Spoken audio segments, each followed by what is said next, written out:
ভাইয়া তোমার কি শীত করতেছে? শীত করলে আমার শালটা লই যাও গা। ও ভাই শীত করতেছে অনেক, শালটা দিলে অনেক উপকার হবো ভাই, দিয়া দিবেন আমারে? হ ভাই লই যাও গা আমার, বুঝছো ভাই? অনেকটা শাল আছে, আবার দাও না নিচে, আবার আরেকটা পিনছি নাও। এবার আসান দেখতো সেদিন তো ব্র্যান্ডের মালটা লইছি, তো চলবো নি? আচ্ছা দে তো, মালটা তো সুন্দরই কররা পুরা। কত রাখবি ক?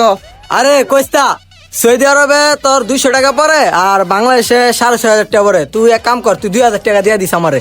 তাহলে দাঁড়া, আমি বাসাতে টেয়াটা লইতাছি। শালটা তো আমার লাগে। আরে ভাই শালটা করতে আনছেন আপনি? আমার বন্ধুর থেকে কিনছি ভাই শালটা 2,000 টাকা দিয়া। কি কও ভাই? এটা দেন কত না গায় ফকিরে দিয়েছি। আচ্ছা তোমার বন্ধুর কাছে আমার লই যাও তো, আয়ো।